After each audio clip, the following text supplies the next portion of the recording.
The Iowa Hawkeyes are looking scarily good so far this season. Despite Caitlin Clark being undoubtedly the vocal point of their offense, proven with her 44 points in tonight's hard-fought victory over the valiant Virginia Tech, the impact of her supporting cast in this game really impressed me and highlighted that this team might be on for an incredible year if they can remain healthy. Tonight's game was one for the ages, and while you can say that I'm jumping the gun here, I really don't care. That will be one of the games of the season. It was that good. Virginia Tech, led by Australian gun Georgia A. Moore, pushed Clark and Iowa to their limits today, not giving up at any point and fighting for a chance to steal the win until the final buzzer sounded. Iowa stood up to the challenge brilliantly though, with some clear strategies implemented to get Clark and the rest going in what was ultimately a brilliant tactical chess match between the two coaches.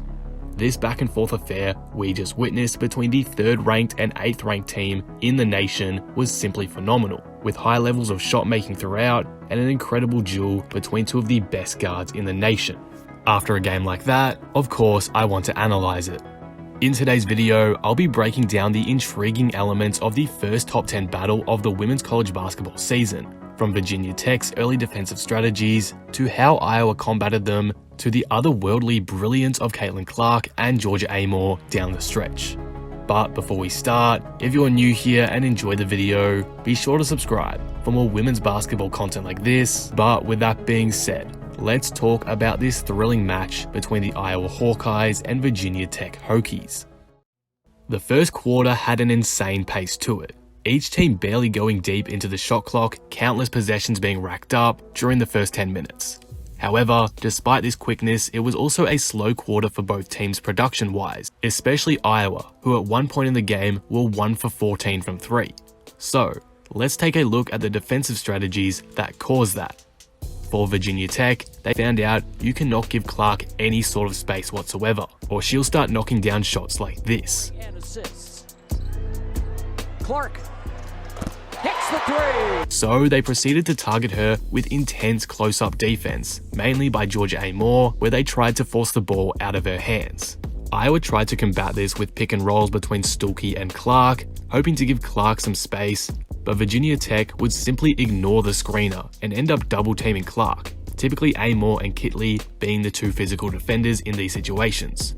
You can see it in this action here, where Kitley jumps right out to the 3-point line with Stuelke, but proceeds to jump behind the Stuelke screen to cut Clark off from going around it. However, unfortunately for Virginia Tech, A. Moore was caught on the Stuelke screen for a bit too long, leaving her chasing Clark.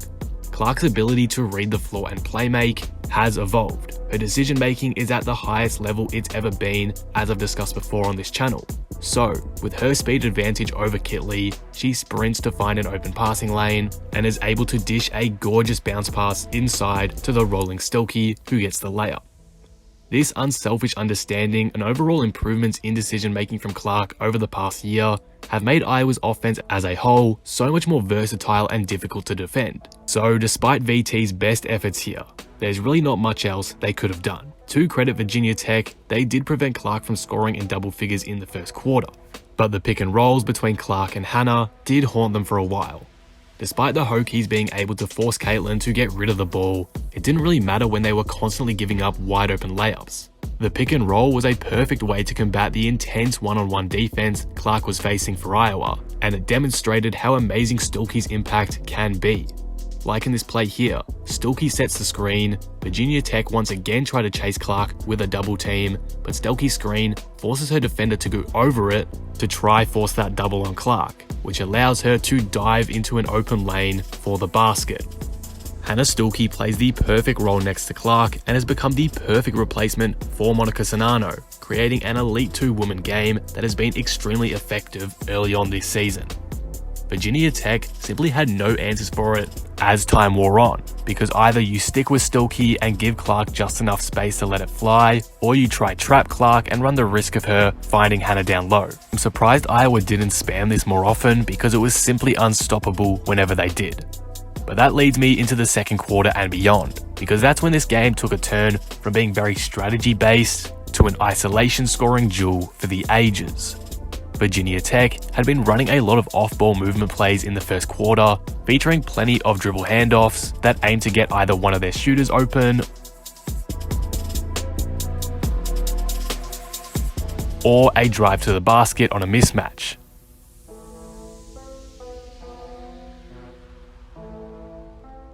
Basically, they wanted to lead the Iowa defenders out of position and force them into unfavorable switches, which girls like Amor can take advantage of. But they kind of simplified things in the second quarter and beyond by just letting Amor go to work, with her shot-making ability on full display.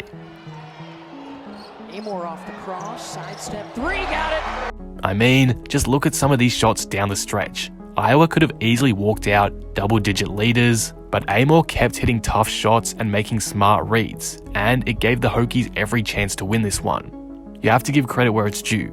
Georgia Amor is an incredible shot maker, one of the purest that I've ever watched play at this level, and she genuinely doesn't get the love she deserves. She was hauling Virginia Tech along for large stretches of this game, and for 3 quarters basically went mano a mano with Clark, both offensively and defensively. It was an incredible duel between the two that made for an amazing game, and hopefully she'll start getting the recognition she deserves as one of the best guards in the nation, not just by die-hard fans like me, but in the national mainstream media too.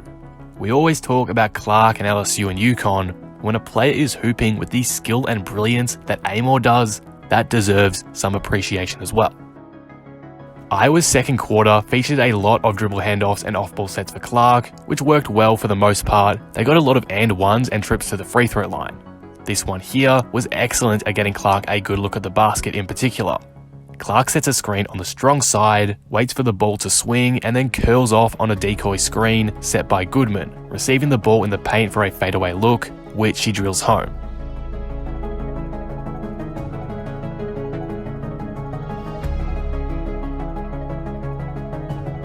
However, as the quarter progressed and Iowa's offense started drying up a little bit, Clark decided to take the game into her own hands, attacking in transition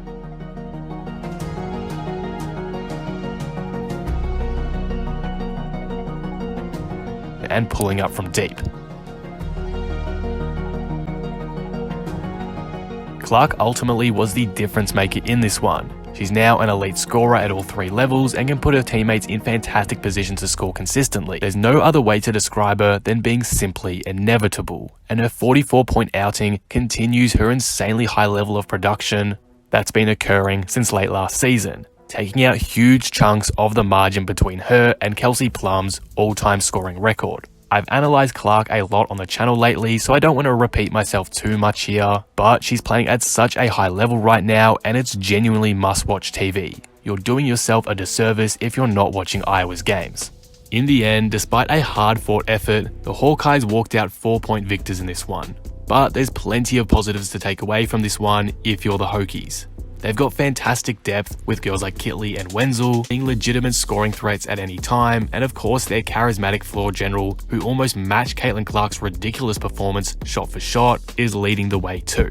This team has solid defensive structure and plenty of postseason experience, so while they won't get talked about much in the mainstream media, they should be a team we keep an eye on. They're definitely a dark horse for a Final Four appearance, and it wouldn't surprise me if they moved up the ranking in a couple of days' time. They came into this game with a clear defensive strategy, and partially it did work in that first quarter. However, Caitlin Clark is just simply a generational talent, and sometimes your great defensive plan doesn't matter against an offensive talent that good. Obviously, there'll be things to work on if you're the Hokies, but they should be very proud of the effort they put forward, and they definitely solidified themselves as a top 10 team in the nation after this game.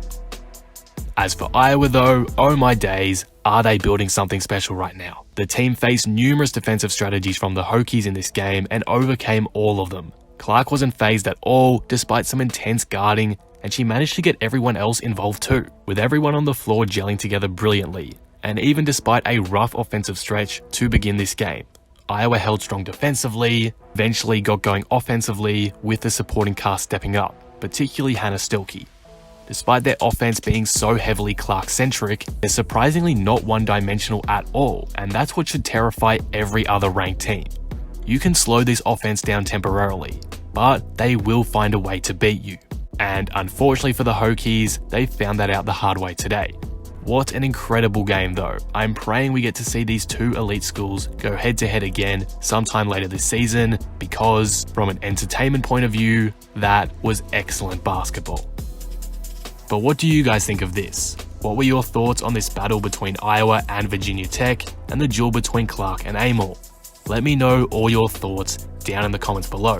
If you made it this far, you must have enjoyed this analysis, so be sure to like the video and subscribe for more women's basketball content like this. But with that being said, I will see you all in the next one. Thanks for watching.